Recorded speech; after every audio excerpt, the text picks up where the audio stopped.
There are some simple ways in which you can save money on a cruise without impacting your experience at all, but many people don't know about them unless you've cruised a few times. On this channel, I'm going to share with you some ways in which you can spend smarter, pack calmly, and cruise better. Today, we're going to talk about what are some simple ways in which you can save a little money, but not cut out on anything that's important to you. Just have a better experience. When you book a cruise, you usually put a down payment. And then as you get closer, you have to put down the final payment. Well, many times that could be a few weeks or even a few months.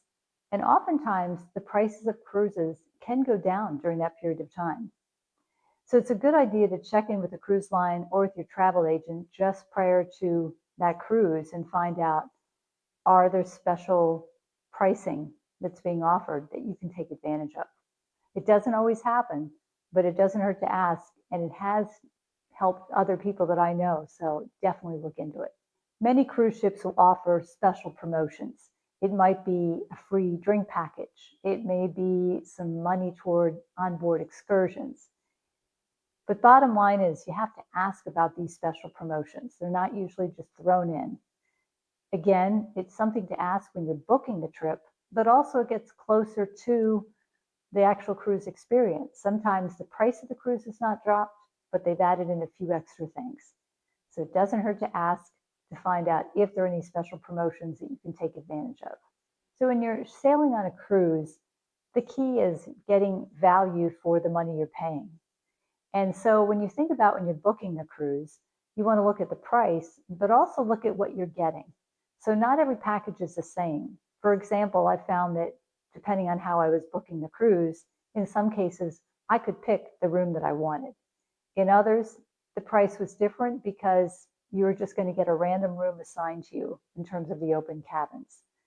In some cases, they might automatically throw in a bottle of wine or maybe one excursion. So it's important to really look at the details of what you're getting for the cruise experience.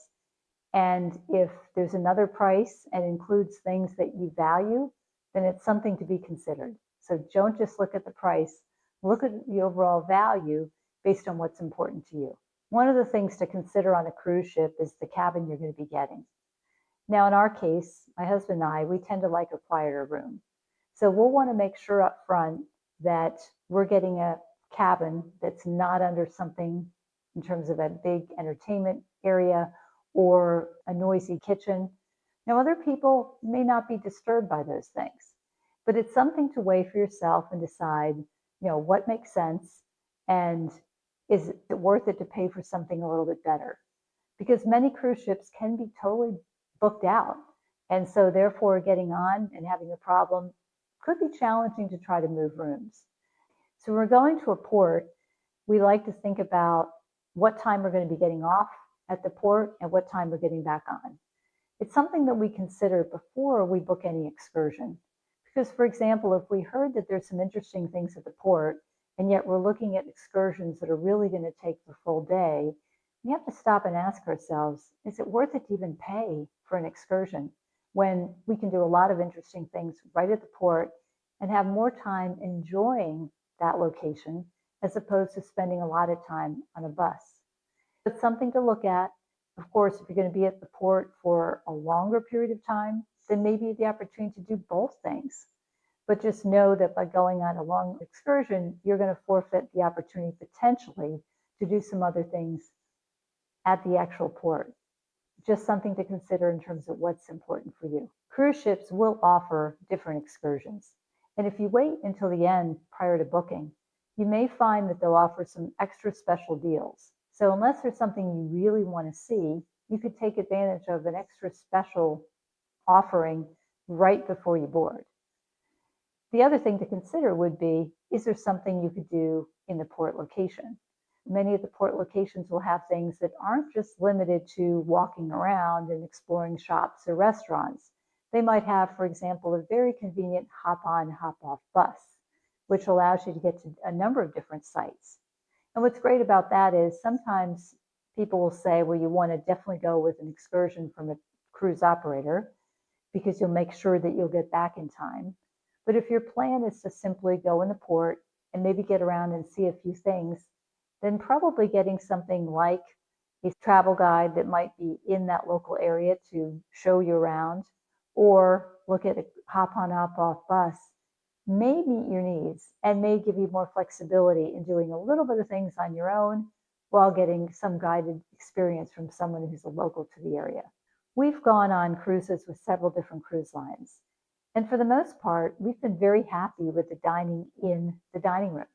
Now, we have enjoyed a few different select specialty dining experiences that were really wonderful. But what we found over the years is that the quality of the food in the dining rooms has actually gotten better and better. And the other thing we found is that sometimes when we're at a port all day long and we've enjoyed different delicacies that might be specific to that port, by the nighttime, sometimes we're not even wanting to sit down for a whole 3 or 4 course meal. We're happy going out to the casual places on board, like the pizza place or the Mexican place or whatever it might be, and enjoying something there. So it's something to think about. Will specialty dining really add to your experience? And if so, which days make sense? And if you really enjoy trying different foods and that's a value to you, then specialty dining is the way to go. But know that you do have options between the dining room experience, specialty dining, or taking in some different foods at the ports or the casual venues on a cruise ship. These are just some of the hacks that experienced cruisers have learned where they can actually save some money, but not take away at all from their experience. It's not so much about cutting down on costs as much as spending money on things you're going to really value and enjoy that are going to really make the cruise experience a great experience. I hope these simple hacks will help you spend smarter so your next cruise is your best cruise. And I look forward to seeing you cruising with Susan.